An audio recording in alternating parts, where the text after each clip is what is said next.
님, 어제 저녁 우리나라 곳곳에 시간당 100mm가 넘는 재난 수준의 많은 비가 내렸습니다. 수도권을 중심해서 경북 곳곳에는 호우주의보가 내리고 산사태주의보가 내렸죠. 제가 요즘 일기예보를 불신합니다. 불신하는 이유는 몇 시부터 몇 시까지 비가 온다. 근데 한 번도 맞힌 적이 없어요. 가만히 생각을 해봤어요. 내가 일기예보에 따라 움직이는 게 아니라 하나님의 역사 속에 내가 움직여야 되는구나. 뜻하지 않는 날 비가 온단 말이에요. 그러면서 생각을 해본 게 있어요. 제가 처음에 예수님을 믿었던 40여 년 전에도 기도원에 올라가니까 말세를 이야기하더라고요. 지금도 잊지 않는 것은 주님 오실 날이 다 됐다고 반짝반짝 빛나는 면류관을 쓰자고, 그게 지금도 아롱거려요. 그러니까 지금 이러한 일들을, 지금 제가 말씀드린 어제 우리나라에 어마어마한 비가 내렸잖아요. 이쪽 지역은 아니죠. 제가 어제 밤새도록 비가 온다고 그래서 걱정이 됐어요. 토요일 아침에 위에 올라가서 옥상을 보니까 비가 별로 안 온 거예요.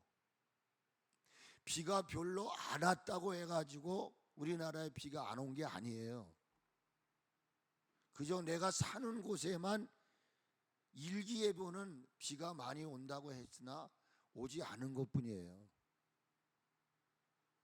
이러한 현상은 우리나라뿐만 아니라는 것입니다.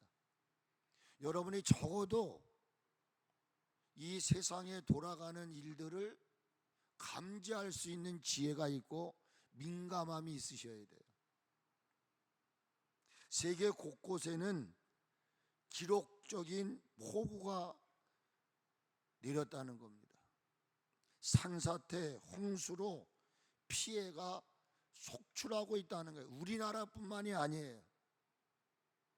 미국 텍사스 우발데라고 하는 곳에는 사흘 동안 비가 내리는데 711mm 어마어마한 비가 내렸죠.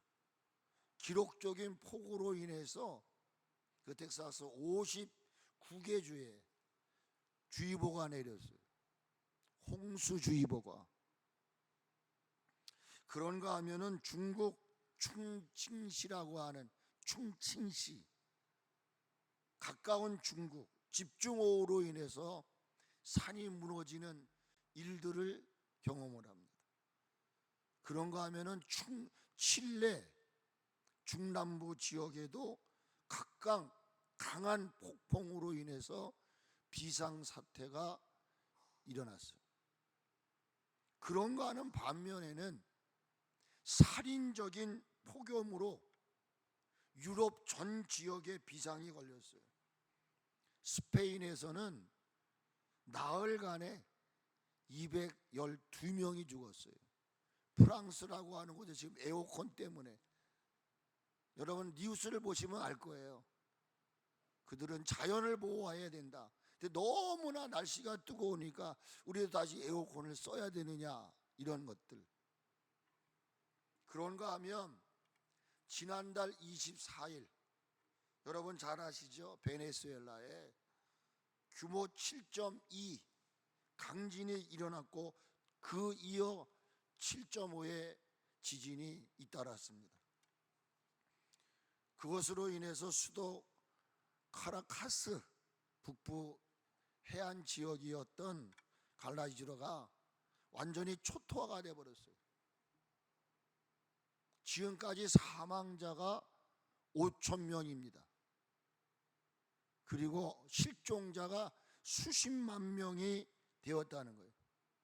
그러니까 수십만 명이 지금 어떻게 된지를 모르는 거예요. 근데 신문 보도를 보니까 설상가상으로 에니뇨가 임할 것이라는 거예요. 그리고 가뭄이 우려된다는 거죠.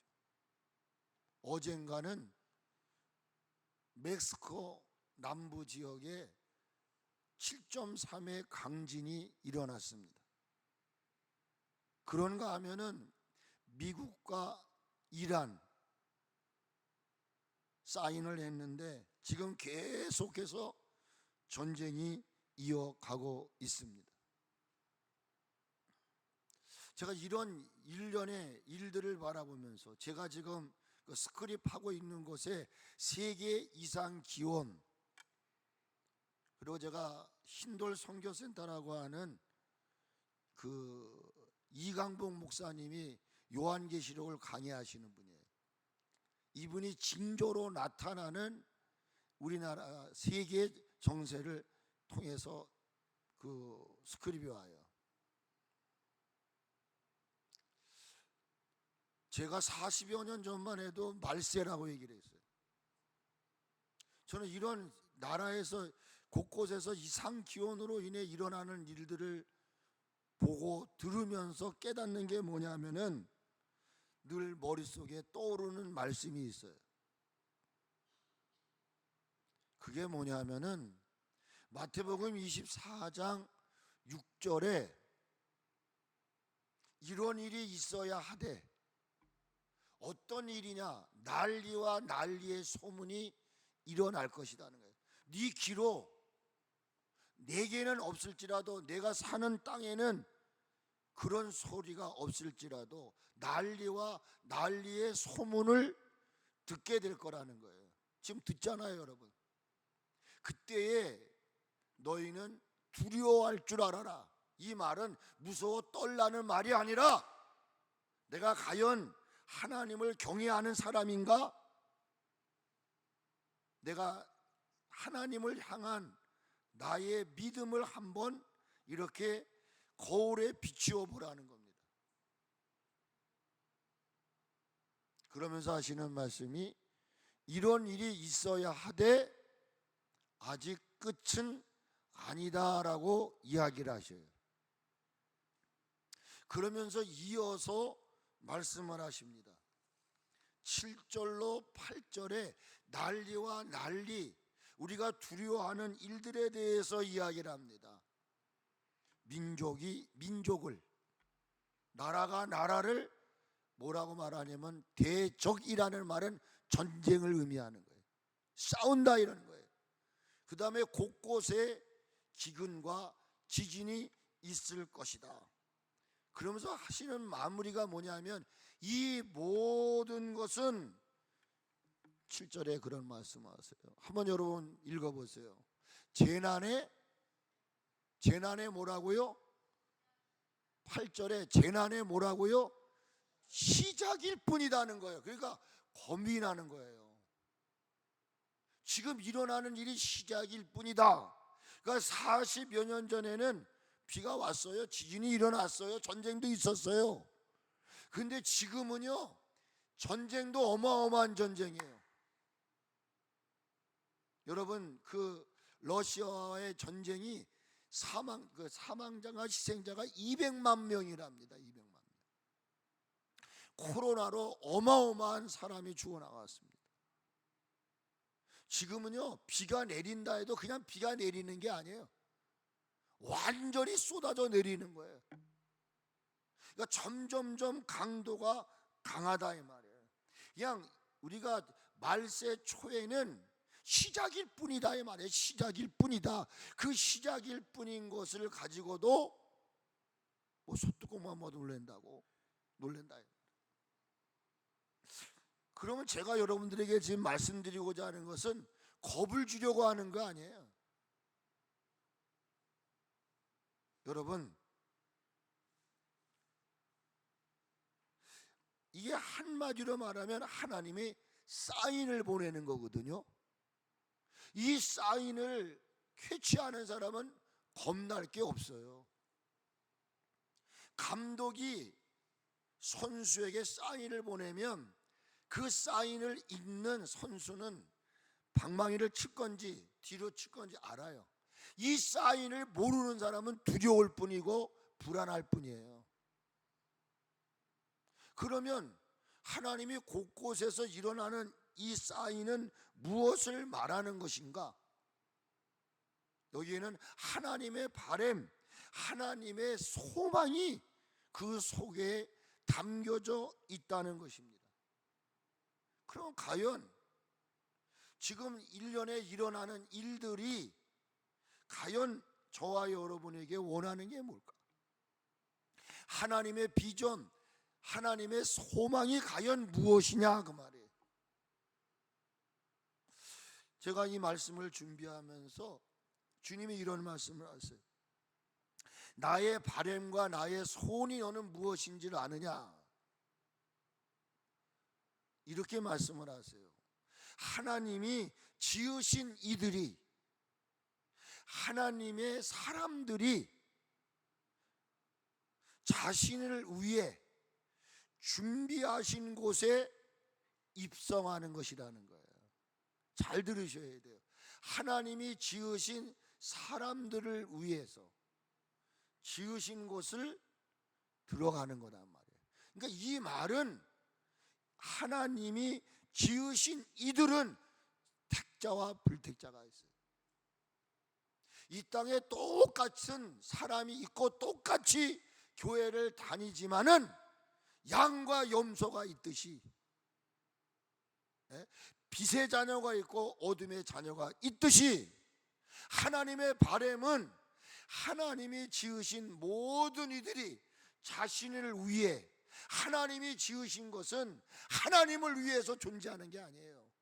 나를 위해, 하나님이 지으신 자들을 위해서 준비하고 있는 거예요. 이 꽃은 하나님이 지었지만 이 꽃은 하나님을 위해서가 아니라 이 메마른 시대를 살아가는 인생들이 꽃을 보면서 뭔가 새 힘을 얻는 거예요. 그런데 하나님이 자신이 지으신 이들이 자신을 위해서 준비한 것을 내 것으로 소유하지 못할 자들이 있다 그 말이에요. 그러니까 하나님의 바람은 뭐예요? 하나님이 지으신 모든 이들이 자기를 위해서 준비한 곳에 뭐 하는 거라고요? 들어가는 것이다 말이에요. 소유하는 것이다 이 말이에요. 그러면 하나님이 지으신 이들을 위해서 준비하고 계신 게 뭐냐? 오늘 본문 13절을 같이 한번 읽어봅니다.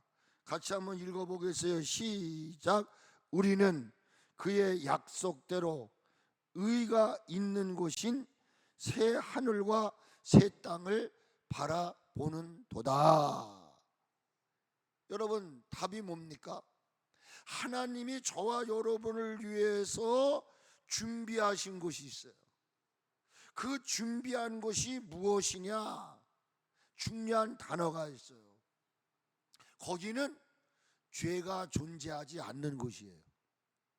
이 말은 죄인은 들어가지 못해요. 죄는 뭐냐? 믿음으로 하지 않는 게 죄요, 불순종하는 게 죄요, 알고도 행하지 않는 게 죄요.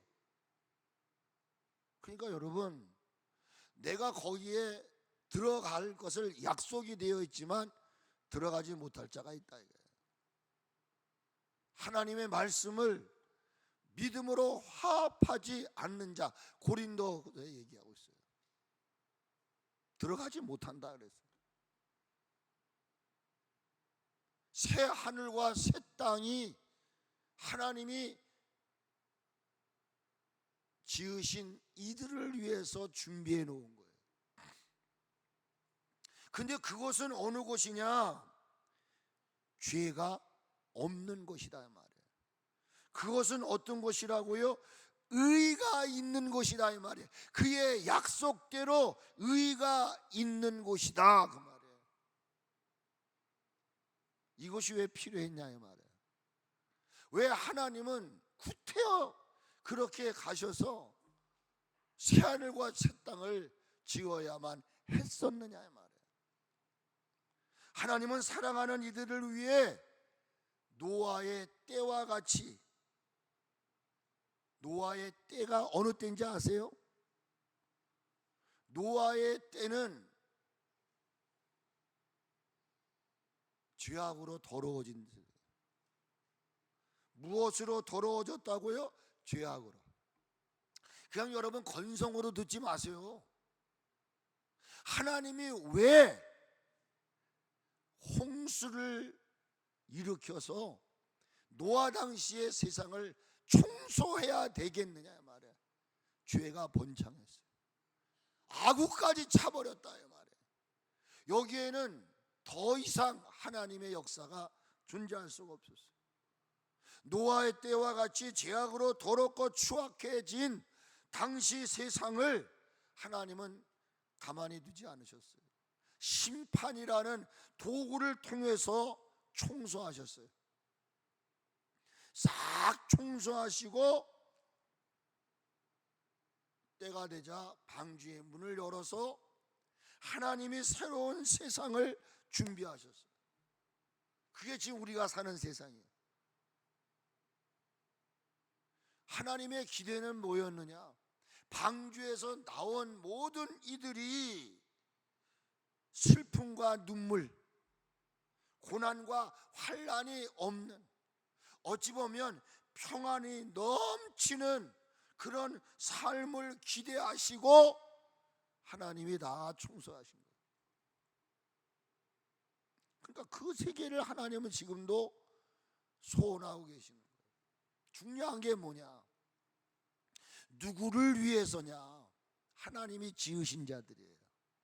근데 하나님의 지으신 자들이지만 하나님은 아무나가 아니라는 거예요. 하나님은 그 심판의 도를 통해서 노아 당시에 그 어마어마한 사람들을 다 쓸어내버리고 하나님이 원하는 의가 충만한, 빛이 충만한, 진실이 충만한 그곳에 하나님의 사람들이 평안을 누리기를 원하는 거예요. 가진 것이 없어도 평안을 누리고, 누구를 막 깔보고 무시하고 짓밟아 버리려고 하는 교회 안에도 그렇잖아요. 내 마음에 맞지 않으면 씹어요. 그냥 막 죽이려고 그래요. 나는 모르지만 하나님 우리 마음을 안다고요. 왜 까닭 없이 하나님이 이런 세상에서 역사하지 않는 거예요. 그러니까 이거를 하나님은 바꿔놔 버려야 돼요. 누구를 위해서 그렇게 하셨느냐? 사랑하는 이들을 위해서예요. 하나님이 사랑하는 이들이 그 슬픔과 눈물, 고난, 환난 매일 지지고 먹고 남에게 억압을 당하고 무시당하고 멸시를 당하고, 여러분 생각을 해보세요. 여러분이 하나님이 아닌데 왜 남을 까닭없이 물고 뜯고 남을 죽이려고 합니까? 하나님도 그를 용서하시고 그를 용납을 하시는데 하나님은 이런 세상을 원하지 않는 거예요. 그러니까 중요한 키포인트가 뭐냐? 사랑한다는 거예요. 나는 그래서 여러분에게, 여러분 하나님의 사랑을 입을 수 있기를 주님의 이름으로 축복합니다. 내가 사랑을 입지 않고 살다 보니까 남을 사랑할 줄을 모르는 거야. 제가 나중에 얘기할게요. 저의 출생을 제가 얼마 전에 저는 알았어요. 저는 사랑을 부모에게 받아보지를 못했어요. 사랑할 줄도 모르고 사랑이 무엇인지도 몰랐어요. 그러니까 그 버릇을 가지고 내가 사랑받지 못하지만 나도 남에게 사랑을 줄 줄을 모르는 거야. 근데 하나님은 그게 아니에요. 그래서 요한일서를 읽어보세요. 하나님은 사랑이시라. 하나님을 내가 믿음으로 알게 된 게 뭐냐? 사랑이 무엇인지를 그때서부터 알게 됐다 이 말이에요. 가장 중요한 핵심이 뭐냐? 여러분은 부정할지라도 하나님은 여러분들을 향해 이렇게 말씀하세요. 따라해 보세요. 너는 나의 사랑을 입은 자다. 믿으시면 아멘 하세요. 내가 하나님의 사랑을 입었다면 말로 혀로 남을 저주하고 미워하지 마시고 사랑할 줄 아셔야 돼요. 이게 성숙한 사람이요, 이게 여러분 어른인 거야. 그럼 우리가 어떻게 사랑을 입었어요? 하나님은 그 자체가 사랑이셔요. 하나님의 사랑을 입었어요. 예수님이 우리를 위해서 십자가에 못 박혀 죽어 주심으로 우리는 사랑을 입은 거예요. 성령 하나님이 우리를 인치심으로 사랑을 입은 거예요. 내가 하나님의 사랑을 받은 것은 어떤 조건이 필요가 없는 거예요. 하나님이 무조건 저와 여러분을 사랑하셨다는 거예요. 제가 지금 베드로후서 3장을 강의할 겁니다. 근데 핵심을 8절에서 13절만 제가 얘기를 한 거예요. 그래서 오늘은 서론적인 얘기를 제가 1절로부터 7절의 이야기를 할 거예요. 근데 이 단락마다 강조되는 부분이 있다 이 말이에요. 하나님은 베드로 사도를 통해서 본 서신 베드로 후서를 받는 수신자들을 누구라고 표현하고 있습니까? 1절을 보면 하나님이 이렇게 말해요. 사랑하는 자들아. 아멘. 믿으시기를 바랍니다. 8절에 또 뭐라고 말하냐면 사랑하는 자들아 이렇게 말해요. 맞죠? 14절에 또 뭐라고 말합니까? 그러므로 사랑하는 자들아. 자들을 또 표현해요. 마지막 17절에 뭐라고 말합니까? 그러므로 사랑하는 자들아. 그러니까 계속 이 베드로후서 3장 이 짧은 18절 말씀을 통해서 반복되어지는 단어가 뭐냐? 사랑하는 자들아, 사랑하는 자들아, 사랑하는 자들아 이렇게 얘기해요. 그러니까 첫 번째가 뭐예요? 너의 잠자는 영혼을 깨우고 싶다.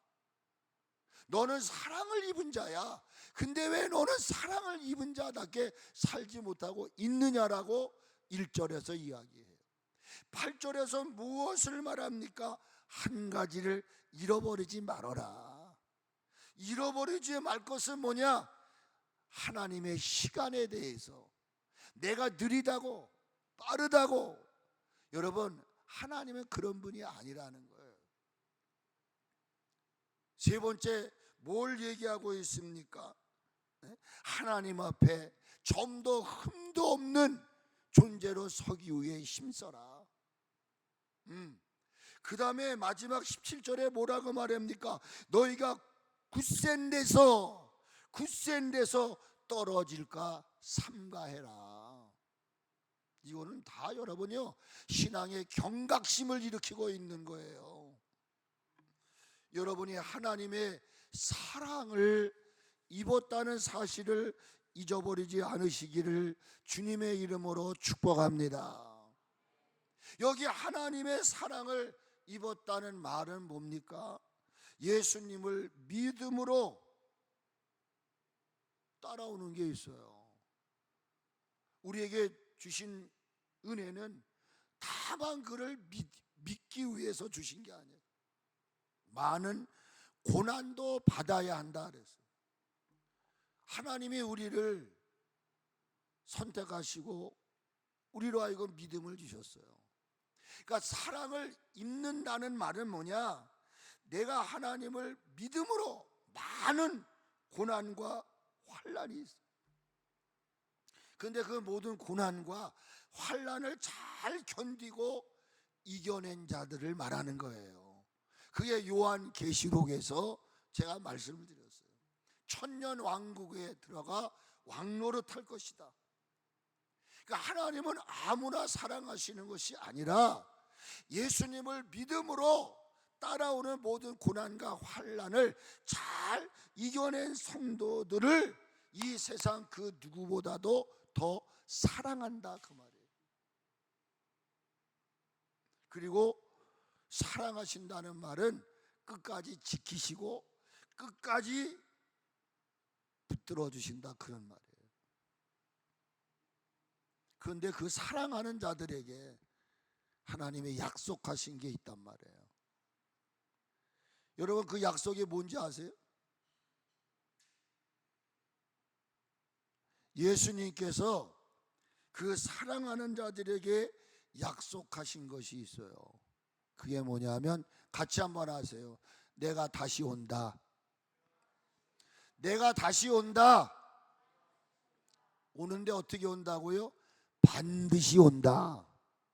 그러니까 하나님의 사랑하지 않는 자들을 위함이 아니라 하나님의 다시 오심은 하나님을 사랑하는 자들을 이 죄 가운데서 어둠 가운데서 거짓 가운데서 더 이상 하나님의 사람들이 존재하면 안 돼. 그래서 건져내시려 오신단 말이에요. 그러니까 이 말은 뭐예요?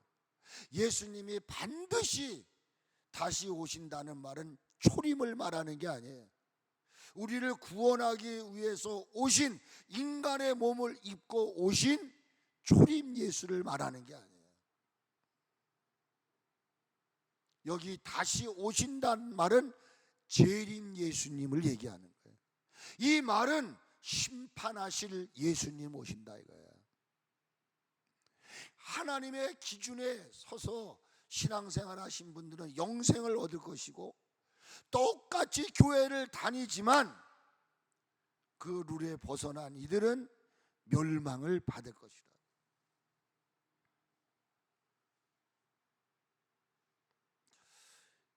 예수님 다시 오신다고 하는 것은 인간의 이야기가 아니에요. 사도행전 1장을 읽어보게 되면은 10절로 11절에 이 예수님이 부활하시고 승천을 하십니다. 내 제자들이 그 승천하는 예수님을 보는 거죠. 하늘로 올라가시니까 하늘에서 올라오셨기 때문에 다시 하늘로 올라가실 수 있는 분은 예수님밖에 없으신 거예요. 이게 올라가시는데 하늘을 쳐다보는 거예요. 하늘을 쳐다보는데 흰옷 입은 두 사람이 그들 곁에 서 있어요.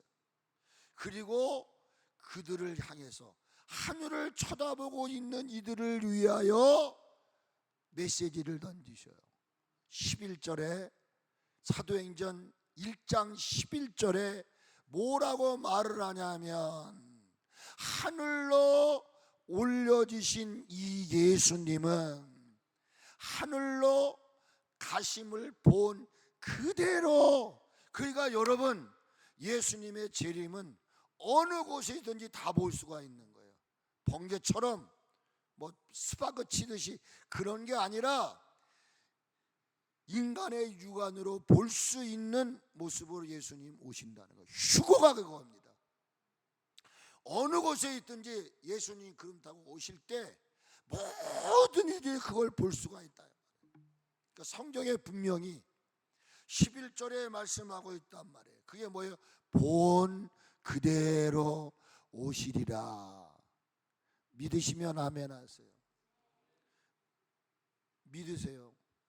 그러면 하나님의 아들 예수님이 이 땅에 오셔서 때가 돼서 하늘로 올라가셨습니다. 왜 승천하셨는가? 왜 이런 절차가 필요한 거야? 그냥 바로 그냥 하시면 될 텐데. 요한복음 14장을 보니까 예수님이 승천하신 이유를 요한을 통해서 말씀하세요. 마음에 근심하지 말아라. 하나님을 믿으니 곧 나를 믿어라. 그러면서 2절에 뭐라고 말을 하냐면 내 아버지 집에는 거할 곳이 많도다. 뭐 할 곳이 많더라고요? 거할 곳이 많다 말이에요. 그러면서 하시는 말씀이 너희를 위하여 거처를 예배하러 가겠다 이렇게. 그러니까 주님이 승천하신 이유를 말씀하세요. 뭐라고요? 저와 여러분이 거할 처소를 준비하기 위해서 가신다는 거예요. 그리고 3절에서는 그 시기를 이야기를 해요. 가셨던 그분이 오실 때를 이야기를 하세요. 거처가 예비하면, 이 말은 뭐예요? 거처를 다 완성하면 내가 다시 와서, 이거 재림을 얘기하는 것이죠. 너희에게로 영접하여 나 있는 곳에 너희도 입게 하리라. 왜 아멘 안 하시죠? 이게 아멘 해야 되는 얘기인데요. 우리 이충재 권사님 아멘, 김혜선 권사님 아멘. 잘 안 들리세요? 이 말은 뭐냐? 이제 완성이 다 됐다는 거예요. 지금 세상에 돌아가는 이 모든 일들을 보니까 이제 저와 여러분이 거할 처소가 다 준비됐다는 거예요. 여러분 보세요. 사람이 나이 많아, 죄송합니다, 늙어지면요, 머리도 눈도. 그래서 어제 우리 최정수 집사님이 전화를 했어요. 목사님, 아침에 기도를 해드렸는데 또 전화가 왔어요. 목사님, 나 내일 교회를 못 갈 것 같아요. 머리도 아프고요, 배도 아프고요, 그리고 또 목욕도 하고 그래야 되고 그러는데 못 갈 것 같아서 내가 그런 얘기를 했어요. 집사님, 못 올 때 못 오시더라도 입으로 내가 못 온다고는 얘기하지 마세요. 하나님이 그 마음 아시고 내일 아침 교회 가야 하는 시간인데 도저히 머리가 아프고 나올 수 없으면 어떡해요? 그건 그때 이야기고요. 자꾸만 입으로 부정적인 언어를 사용하지 마세요. 그리고 제가 기도를 또 해드렸어요. 그래서 제가 아침에 여기 오셔서 온수기에 물을 받는데 제가 말씀을 물어봤어요. 집사님 지금 어떠세요? 그랬더니 머리가 아프긴 아픈데 좀 괜찮아요. 오늘 여기 나오셨어요. 감사하죠. 저는 기도할 때마다 저 우리 교회 모습 보니까 그래요. 마지막 저에게 힘이, 또 다른 분들도 오해하지 마시고요. 그래도 연로하신 분들, 장애우들이 다 떠나고 연로하신 어르신들이 한 분 한 분 떠나시면 교회는 점점 피어가겠구나. 여러분, 사람이 스스로 알아요. 나이가 연로해지고 막 모든 것들이 제 기능을 못하게 되면 이제 내가 갈 때가 됐는가 봐. 이제 이 세상에 돌아가는 상황을 보니까 우리 주님이 이제 나를 받아야 할 시간이 되신 거예요.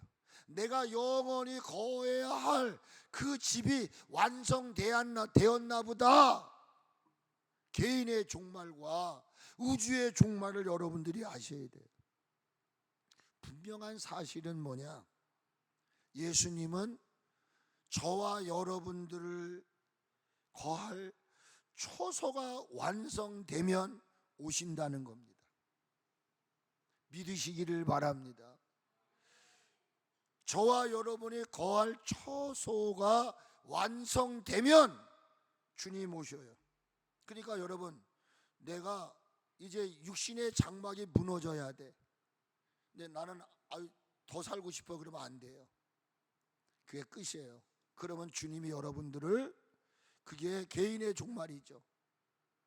하나님이 예비하신 집에를 갈 수가 있어요. 그때는 언제인지 몰라요.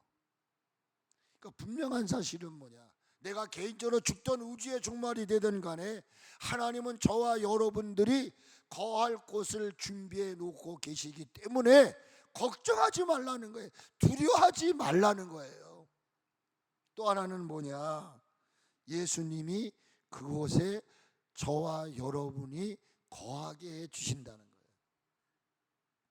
여러분은 하나님이 이토록 나를 사랑하고 계시는구나. 이 사랑하신다는 사실을 꿈에도 잊어서는 아니 된다 그 말이에요. 그런데 제가 왜 이 말씀을 하나님이 주셨을까? 사실 제가 마태복음 7장 이야기를 설교하려고 그랬어요.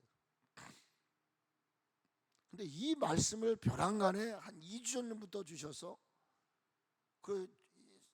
이렇게 생각을 하다가 그래, 이 말씀을 정리를 해야 되겠구나.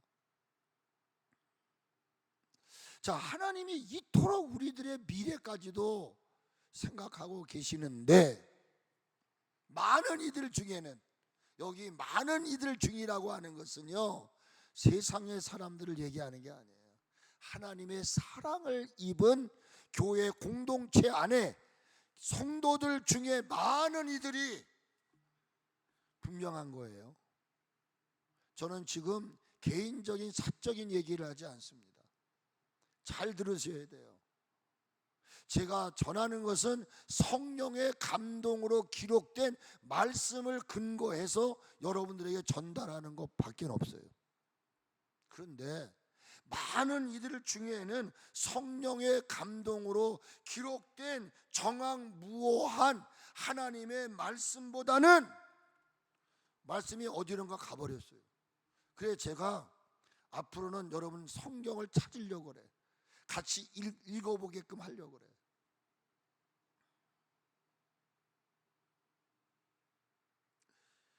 분명히 우리 삶의 기준은, 내 삶의 나침판은 하나님의 말씀이거든요. 그렇죠? 하나님 말씀이에요. 하나님 말씀이 옳으면 옳은 거, 그리면 그런 거예요. 내가 아무리 옳다고 얘기해도 하나님 말씀이 아니면 아닌 거지. 고집을 피워서 아닙니다, 내 말이 맞습니다, 이건 아니란 말이에요. 그래서 그 마지막에는 억지로 풀다가 스스로 멸망하지 말으라고 여기 16절에서 이야기하고 있다고요. 성경을 억지로 풀어요. 내 의지에 따라, 내 현실에 따라 성경을 해석하고 성경을 여러분이 얘기한단 말이에요. 자신의 의지, 현실에 매여 살고 있기 때문에 예수님을 믿고 교회를 다니면서도 목사요, 장로요, 권사요, 집사라고 말을 하지만 예수님의 재림은 이거는 소설 이야기야. 제가 천국 지옥도 얘기했지만 이것도 여러분 죽어봐야 아는 거지. 뭐 무슨 지옥이 있고 천국이 있어. 재림도 마찬가지다 이 말이에요. 이것을 여러분, 재림을 믿지 않는 이들이요 의외로 교회 안에 많다는 거예요. 그 왜 그러느냐 보니까 여기 아까 말씀드렸잖아요. 16절에 같이 한번 성경 보세요. 여러분 16절에 같이 한번 읽으세요. 시작. 또 그 모든 편지에도 이런 일에 관하여 말하였으되 그 중에 알기 어려운 것이 더러 있으니 무식한 자들과 굳세지 못한 자들이 다른 성경과 같이 그것도 어떻게 해요? 억지로. 이 억지로는 말이 뭐예요? 내 삶에 맞추는 거예요. 내가 할 수 있으면 하고 하지 못하면 못하는 거지 뭐. 어떻게 꼭 그렇게 하나님 말씀대로 살아, 이런 이야기예요. 죄송합니다.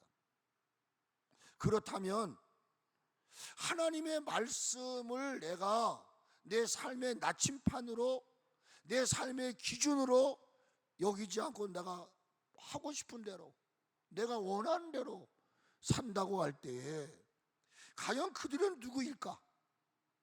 교회를 다니면서도 그런 삶은, 그런 사람은 기록된 말씀을 신뢰하지 못한다는 거예요. 그러니까 예수님의 재림도 믿지 않는 거예요. 그러니까 죄송합니다. 지금이라도 늦지 않았어요.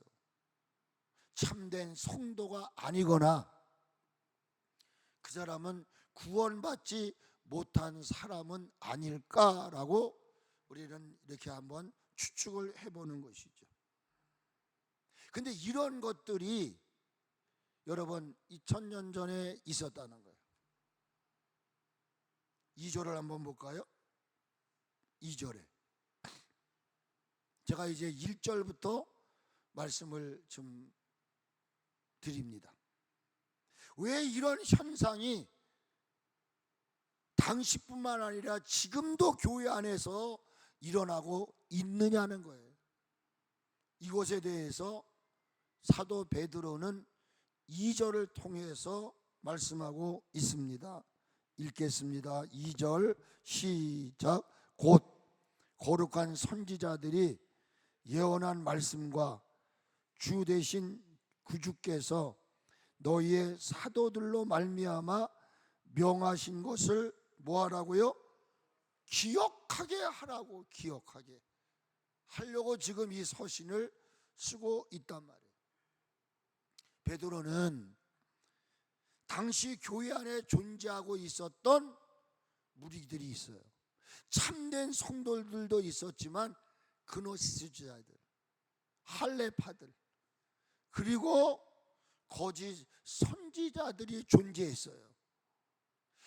겉은 진짜 같은데 그 속 안에는 거짓이 꽉 들어찬 이들이 교회 안에 존재했었다는 거예요.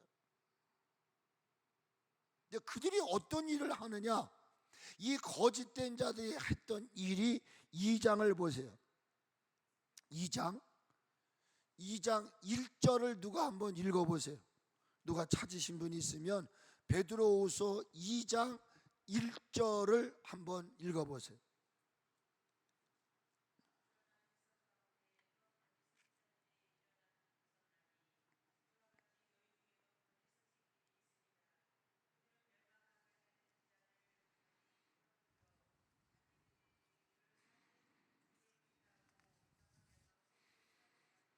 아멘.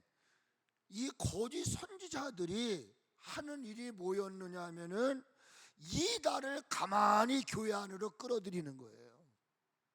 그러니까 여러분 디모데 전서 후서에 보면은요, 알렉산드라든지 후메노와 같은 이런 이들이 성도들의 믿음을 파손시키는 거예요. 그러니까 이 당시에 이 거짓 선지자들이 뭐라냐면은 이단들을 교회 안으로 집어넣어서 이들이 하는 말이 뭐냐면은 자기를 사신 주를 부인하고, 이게 얼마나 무서운 거예요, 여러분. 응? 그러니까 이런 상황 속에서 베드로는 3장 1절로 2절에서 무엇을 이야기하고 있는 거예요? 진실한 마음을 가지라는 거예요. 이 거짓된 것에 선동의 혼란에 넘어가지 말고, 그러니까 그 2장 1절로부터 보면 이 말이 쭉 나와요. 이제 그 상황이 나오고 3장에 넘어가서 1절 2절을 보면 이렇게 말하잖아요. 사랑하는 자들아, 내가 이제 이 둘째 편지를 너에게 쓰노니 이 두 편지로 너희의 진실한 마음을 일깨워 뭐하게 한다고요? 생각나게 한단 말이에요. 뭘 생각나게 한다는 거예요? 선지자들이 예언한 말씀, 사도들로 하여금 너에게 명한 말씀을 기억하라 이 말이야. 아무리 거짓된 자들이 유혹을 하고 부인하게 할지라도 너희들은 뭘 얘기하는 거예요? 사랑을 입은 자다. 그러니까 사랑을 입은 자는 어떻게 살아야 하느냐를 베드로는 주입을 시키고 있는 것이죠. 사랑하는 성도 여러분, 이 거짓 선지자들 그리고 이단들은 어떤 일을 하고 있습니까? 이거 베드로후서 3장에 보니까 한번 보세요. 3장 3절부터 봅니다. 어떤 그런 현상이 일어나느냐. 3절부터 보세요. 누가 읽으세요? 3절부터 또 한번 읽어보세요.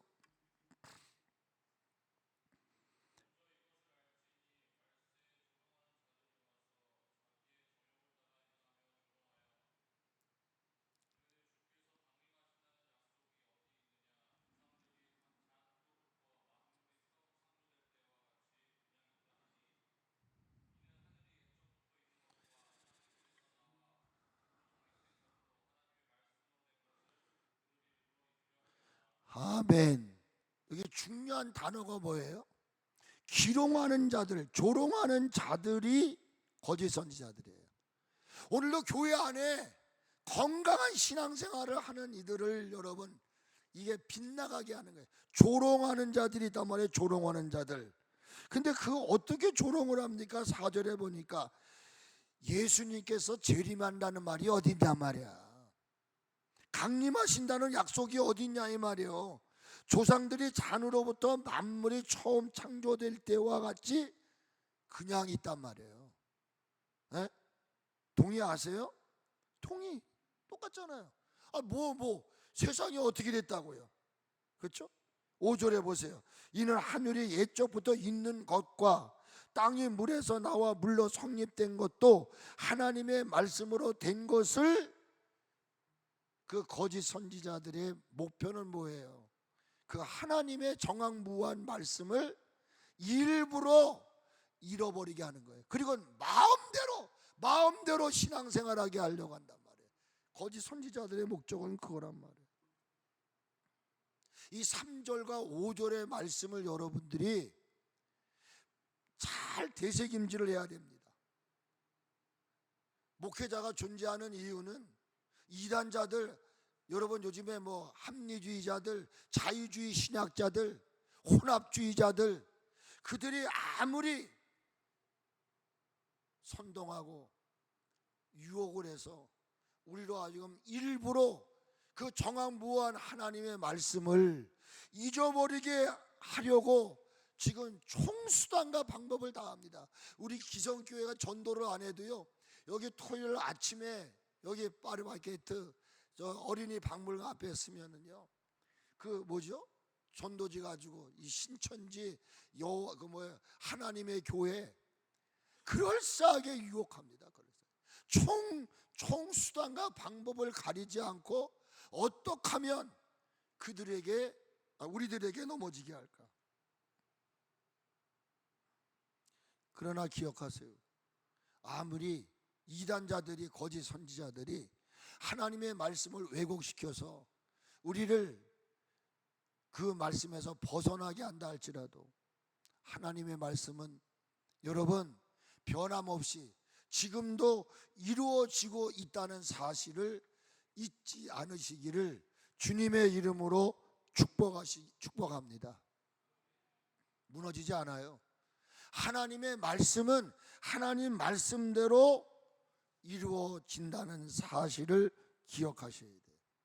그러면서 여기 6절로부터 7절의 말씀을 통해서 경고장을 보냅니다. 어떤 경고장입니까? 자, 한번 또 누가 6절로부터 7절까지를 읽어보세요.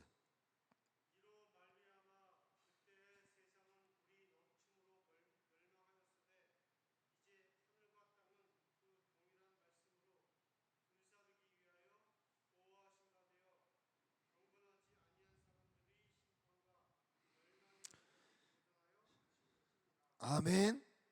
경고장의 내용이 뭡니까? 심판의 대상, 경건치 않은 자들이 받게 될 심판의 대상은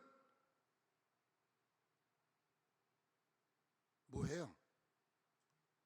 노아 홍수 때처럼 불로 심판할 게 아니라는 거예요. 이제 다른 그 심판의 도구를 사용하셨다는 거예요. 그게 뭐예요? 불로 세상을 심판하신다는 것입니다. 그러면서 하는 말이 뭐예요? 현재 하늘과 땅은 마지막 날 경건치 않은 자들을 불사르기 위하여 심판의 날까지 보존하고 있다는 거예요. 그러니까 지금 보존하고 있을 뿐이란 말이에요. 이제는 노아 당시 때에 같이 물로 심판하실 것이 아니라 불로 심판하시는데 9가지 차버렸단 말이에요. 지금 찼는데 지금이라도 확 하셔야 되는데 그렇지 않다는 거예요.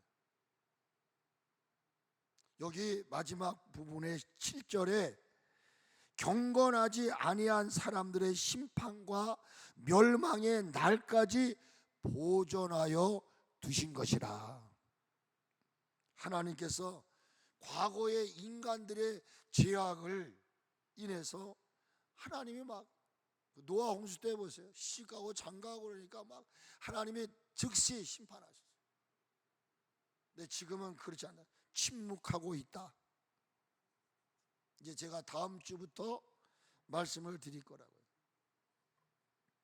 여기 중요한 것은 뭐냐? 지금 여러분 마가복음 13장 19절에 어떤 말씀을 하느냐 하면은 이 멸망의 날까지 보존하여 두신 것이라. 근데 이 보존하고 있는 기간 동안 어마어마한 일들이 일어날 거라는 거예요. 마가복음 13장 19절에 이는 그 날들이 환난 날이 되겠으며 하나님께서 창조하신 시초부터 지금까지 이런 환난이 없었고 후에도 없을 것이다. 그러니까 이 말은 뭐예요? 주님이 그 디데이가 될 때까지 보존하고 있겠단 말이에요. 그러니까 보존하고 있는데 여기 보니까 그때 일어날 일들이 어마어마한 일들이 일어날 거다 말이에요. 세번역에서는 이 말을 이렇게 얘기해요. 그날에 환난이 닥칠 것인데 그런 환난은 하나님께서 세상을 창조하신 이래로 지금까지 없었고 앞으로도 없을 것이다. 그러니까 지금 보세요. 이 보존하고 있는 이 지금 시간 동안 비가 내려도 어마어마한 비가 내려요. 여러분 그 아까 얘기했죠. 베네수엘라에 지진이 일어났잖아요. 그 지진이 핵폭탄, 저 히로시마에 떨어졌던 핵폭탄 하나의 위력이 얼마입니까? 어마어마한 위력 아닙니까? 그렇죠? 근데 그 200배가 되는 위력이래요. 베네수엘라에 있었던 지진이 그 핵폭탄 하나의 위력이 어마어마하잖아요. 이게 200개 떨어진 것 같은 지진이 일어났다는 거예요. 이게 뭐예요? 그러니까 이 하나님의 이런 일들이 일어날 때 보존하고 있는 저와 여러분들이 해야 할 일은 뭐냐? 다시 오실 것을 알고 주님 맞을 준비하는 삶을 살으라고 오늘 이 본문 말씀이 저와 여러분에게 주신 말씀임을 기억하시기를 바랍니다. 찬양 하나 합시다.